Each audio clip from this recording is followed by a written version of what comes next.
बिस्मिल्लाहिर्रहमानिर्रहीम। अस्सलाम वालेकुम नाज़रीन। आज हम जो वीडियो लेके आए हैं आपके लिए वो है अंजीर के मतलब। अंजीर को कैसे आपने पकाना है, कैसे अपने घरों में इसकी बिनकारी करनी है, किस तरह पका सकते हैं। ये पाकिस्तान में भी अंजीर उगा सकते हैं आप, उसके बारे में आपको बताएंगे। इसको कलम कैसे लगानी है और किस तरह की कलम होनी चाहिए और इसके फ़ायदे और इसकी ग्रोथ कैसे होनी चाहिए, ये सब आपको इस वीडियो में हम बताएंगे। ये हमारे पास अंजीर का दरख्त है। अब पहले आपको इसके कलम के बारे में हम बताएंगे कि इसकी आप कलम कैसे लगा सकते हैं और कब लगा सकते हैं, कौन सा मौसम होता है कलम लगाने का और कैसे ये ग्रोथ करती है।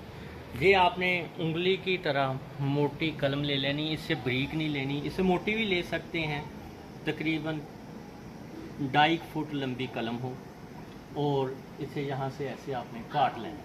काट के इसके 4 कोंपली ऐसे नज़र आती होंगी, कोने से आपको नज़र आ रहे हैं। ये आपने ले लेने हैं। ले के इसे कुछ नहीं आपने करना, इसी तरह ज़मीन में गाड़ देना है और ये इसी तरह अपना ग्रोथ करनी शुरू कर देगी। इसकी भी मौसम होती है लगाने की।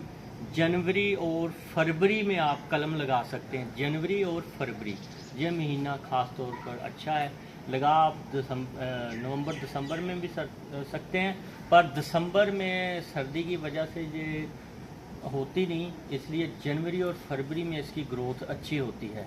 इस पर जो फल लगता है, फल जो लगता है मार्च और अप्रैल के मंथ में शुरू हो जाता है और मई के महीने में पकना शुरू हो जाता है। जैसे ये फल पका हुआ है, पकना स्टार्ट हो गया है। इसका जायके के लिहाज से ये मीठी होती है, मीठी भी होती है और जायकेदार भी होती है, खुश जायका होता है। इसे खुश्क करके भी खाया जाता है और खुश्क करने के बारे में भी आपको बताएंगे इसको कैसे खुश्क किया जाता है। और बाज़ औक़ात इसको फंगस भी लग जाता है, उसके मतलब भी आपको बताएंगे कि फंगस कैसे लगता है।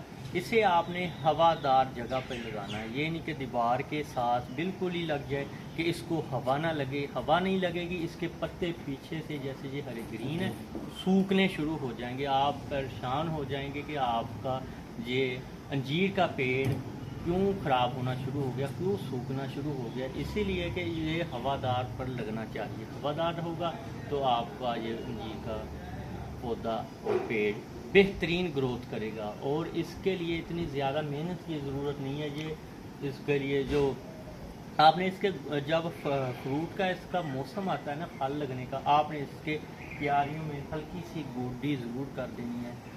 जब कलम लगानी है तब भी आपने गोडी कर देनी है। तो इसे खाद वगैरह लगाने की ज़रूरत नहीं है, आप गोबर वगैरह डाल दें, उससे ये अच्छी ग्रोथ करेगा और जल्द ही आपका ये बेनकारी शुरू हो जाएगी। ये पाकिस्तान में कहीं भी आप काश्त कर सकते हैं, कोई इलाका मखसूस नहीं है, आप जहाँ भी चाहें इसे काश्त कर सकते हैं।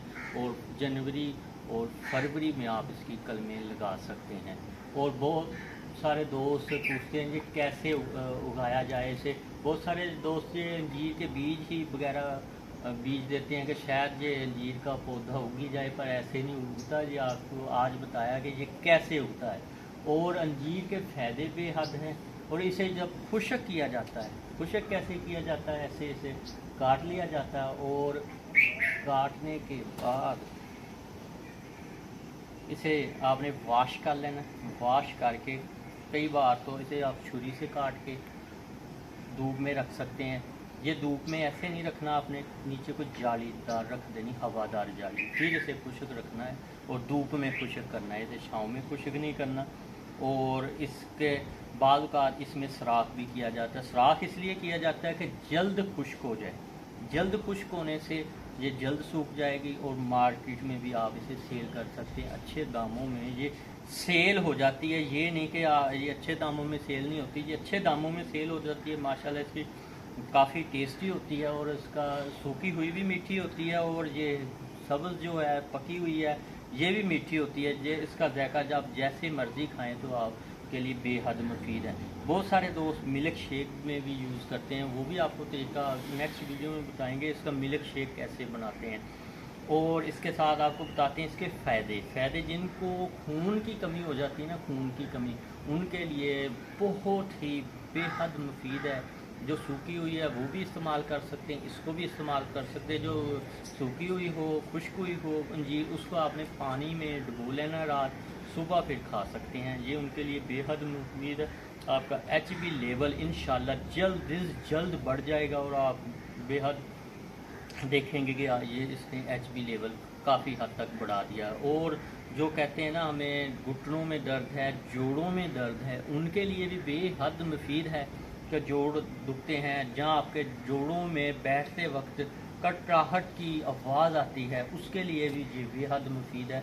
जिनके जोड़ों में ये आवाज़ सी आती है जब बैठते हैं, कट सी आवाज़ आती है, तो उसके लिए भी आप यूज़ करते हैं। ये ज़्यादा मकदार में नहीं खानी कि आपने कहा जी ज़्यादा टोकरी रख ली है तो पूरी टोकरी ही खा जाएँ, तो 2-3 दाने आपने खाने, ज़्यादा नहीं खाने।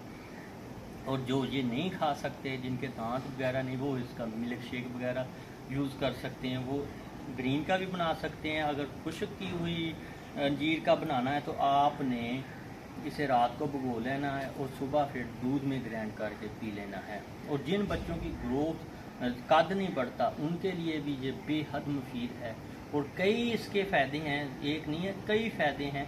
इसका अल्लाह ताला ने कुरान मजीद में भी ज़िक्र किया है। इतनी ये अफजल है कि इसका अल्लाह ताला ने कुरान मजीद में भी, अंजीर ये ऐसा फल है कि इसका उसमें भी ज़िक्र है। और इसको जन्नत का फल भी कहा जाता है अंजीर को। तो आपको इंशाल्लाह हमारी वीडियो पसंद आई होगी। तो जिसके बारे में आपको बताया अंजीर के बारे में, वो आपको मालूमात दी, तो आप इस वीडियो को लाइक भी करना, शेयर भी करना और कमेंट्स भी ज़रूर करना। और इसके साथ ही हम इजाज़त चाहते हैं। इंशाल्लाह नेक्स्ट वीडियो के साथ आपके साथ हाज़िर होंगे। अल्लाह हाफ़िज़। पाकिस्तान ज़िंदाबाद।